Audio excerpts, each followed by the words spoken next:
Okay guys, we're right back. Today's episode is all about burpees. Yay or nay? First of all, what is a burpees? We're going to talk about, I suppose, the basic straight arm burpees. The main thing we're going to talk about, where you're standing up, dropping your hands to the ground, kicking the feet out, jumping back in, and then standing right back up on your feet again. Maybe you jump afterwards. There's also, I suppose, the CrossFit version.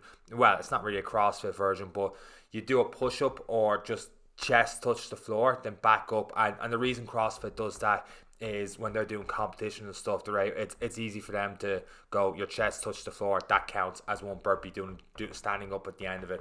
Whereas it's harder to say if you locked out completely doing a regular straight arm burpee. It's the same with CrossFit in terms of doing lunges. I think with doing walking lunges and stuff, the knee has to touch the floor each time to get a full rep. Whereas if you're doing a normal workout session, you might want the knee go close to the ground but not totally touching right back up, so you have more time and attention with the exercise and you build more strength out of it that way. That's not saying CrossFit's way is bad, that's just saying in terms of competition. So I'm getting a little bit off topic. As soon as we started this episode, I've gotten off topic already. So I've explained what a burpee is, and if you search on Google the best fat burning exercises, number one in a lot of these articles is burpees. And I've talked before in this podcast about how I hate that term in terms of the best fat burning exercise, the best thing to do to burn fat and blah blah.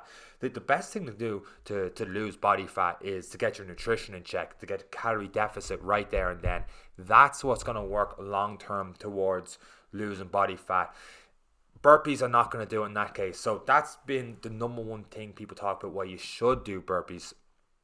The other thing that people don't talk about with burpees is they're not necessarily an easy exercise. A lot of the general public struggle when doing burpees. And trust me, I know as much as anyone, when we first started doing our boot camps back in 2013, Jesus, 7 years ago, but we started doing them. One of the things we did was every month we built towards a burpee challenge.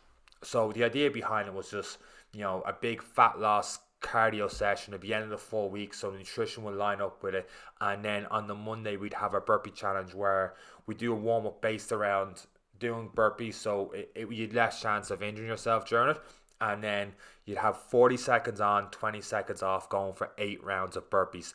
And it was incredible what some of the people were doing. We're hitting, the ladies were hitting well over 100, 120, 130. We'd one hit over 140 burpees. It was just, and it was incredibly sick to look at. I'm like, wow, this is insane. But the problem with the challenge, and one of the reasons we stopped doing it, one was because some people struggle to do the burpee correctly, which would lead to injury. So that's a no-no. And two was, when we did it, if we had 25, 30 people, let's say, in a session leading up to that fourth week, and you'll always, no matter what you do, if you're doing a 4-week program or anything, you'll have people drop off come the fourth week. But what we noticed a lot was on the Monday we'd have a major drop off for the session because they knew this burpee challenge was coming and it would put people off doing burpees. So we had a major downturn in attendance on the Monday, and then it'd be back up on the Wednesday and you'd hear the excuses come in I couldn't make it with this and this, and some were genuine of course, and some were just there was no way I was coming in for burpee challenges. And every so often I'd spring a burpee challenge on people, and people would get pissed. They'd be like, Sean, what are you doing? A few would be tempted to walk out. And afterwards, at the time I was more, I don't know, I don't want to say sergeant major because I was never really that in the boot camp session, but I was more kind of just springing it on people as in we're going to go through this tough session, you're going to feel better after, let's just, burst away through it and all the rest. And afterwards it was I realized people don't want to do this. Now, I'm just saying, the boot camps and stuff I was doing, in terms of CrossFit and something else, that may be a different kind of challenge, different kind of stimulus, different kind of mindset that people would love to do, and they're building towards something different. But just with the boot camps and all the rest, it was just something that they were I don't I completely dread doing these 8 minutes, dreading them so much that if I know that the 8 minute session is on in the boot camp, it might stop me from turning up. And when you put it like that, it's we're doing something wrong, because it should never be a case of dreading doing that session. And there's some exercises you don't like to do, you force yourself to do, and that's it. But if you absolutely dread doing something, you have a fear of it every time you do it, like, geez, I really hate, I'm really put off by doing this, and you have massive anxiety, and then you're just relieved rather than feeling better at the end of it, because I'm not too sure you feel better after doing 8 minutes of burpees, to be totally honest with you. So I was like, that's something we kind of have to pull back on and not do that. And since we've come back actually post lockdown, I haven't done any burpees in the sessions at all, and it's become one of the things now where the only times I do burpees throughout the years, and it's funny, I'm wearing a 49ers hoodie as I'm talking about this, is if the 49ers lose a game, I'll at the end of the warm up, I'll have people do, somewhere between 5 to 10 burpees, and that's it. And in small doses, I still don't think burpees are a bad idea. It's small little bursts, and you get 5-10 in, get good reps in. You're not on a mad time pressure, so you're able to do them correctly. You just do 5 good burpees rather than going for 8 minutes. Where let's face facts, in that 5th, 6th, 7th, 8th round, things are gonna get a little bit more sloppy from there. So you have to. That's why I like the 5 burpees, 10 burpees every so often in a workout, so you're able to do them correctly, you're able to burst through them with correct form and have your core right and everything else that goes with it. And one of the other reasons I don't do burpees is because I struggle to do burpees. So I did this video a good while ago. It was like I was going through a time on my YouTube channel where I was doing 20 different exercises for tire workouts, for kettlebells, for just all different things, battle ropes and all the rest, and one of them was burpees. So this is 2020 workout where I had 20 different burpee variations, and it was a decent video, got a couple of hits or whatever. And the problem was the very next day, now it did take me an hour and a half, 2 hours to record it, and I was doing probably around 80 to 100 burpees, different variations of that, because 4 or 5 to get the right thing, the right angles and all the rest, to get the footage and everything else going from there. But the next day I remember my lower back being in bits, and I'm like, oh, I'm not going to do them again. No, I don't like that now. And I was just very, very sore, and it was like, I'm not going to do an exercise that makes myself sore afterwards, and then combining that with people not being able to do them correctly and feeling sore after as well is like something that I wouldn't do. And it gets back to a couple of conversations I've seen recently online in terms of, should you do deadlifts? And the argument from some people to do deadlifts is yes, because of the amount of gain you can get from it. Like, it's the amount of muscles you recruit while doing this exercise is unbelievable. But the flip side to it is a lot of people can't do the exercise correctly, and through no fault of their own. It's just their mobility's not there, their strength's not there, their technique is not right, and there's all these little things to it. So you're more than likely going to get injured, and that's the risk reward of doing exercises complicated like deadlifts, like barbell squats, for example.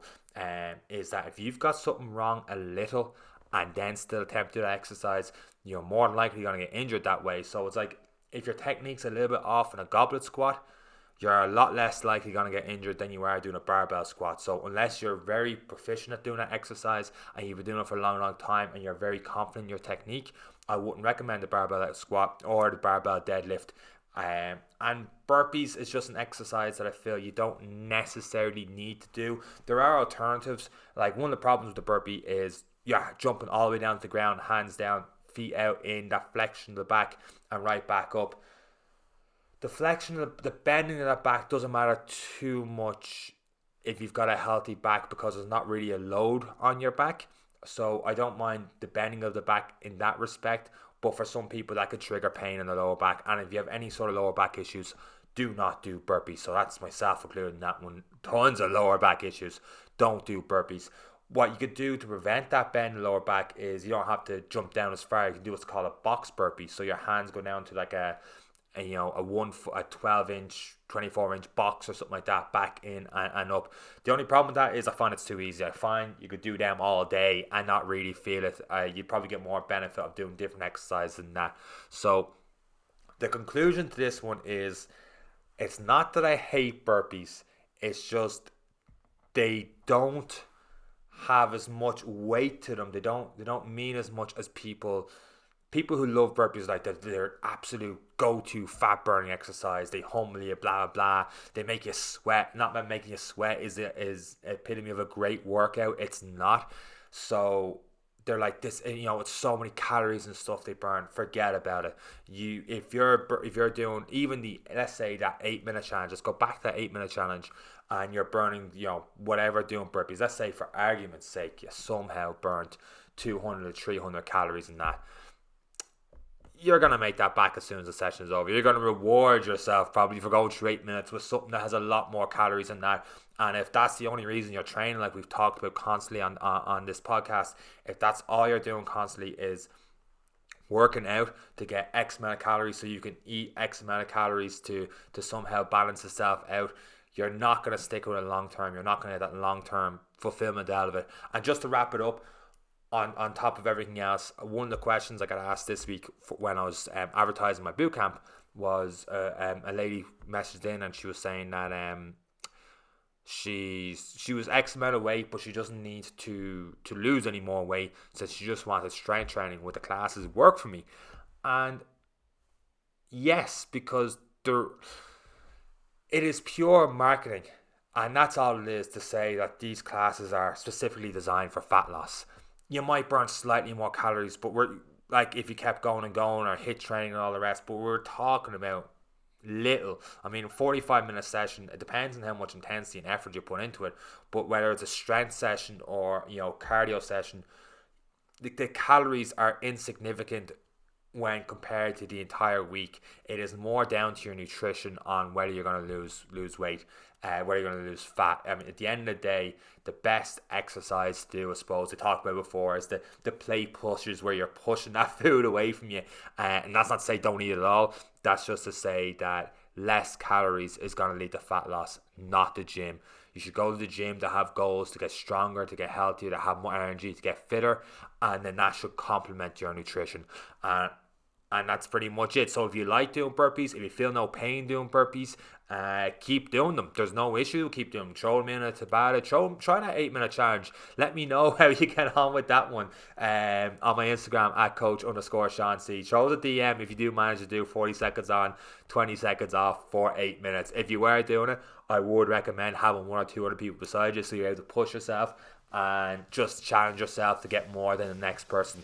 That is if you not enjoy is probably not the right word, but if you don't have that massive anxiety over doing burpees, and you have no injuries for doing burpees, and no lower back pain, which is a smaller and smaller percentage of us, especially if we're sitting down a lot more with COVID and all the rest.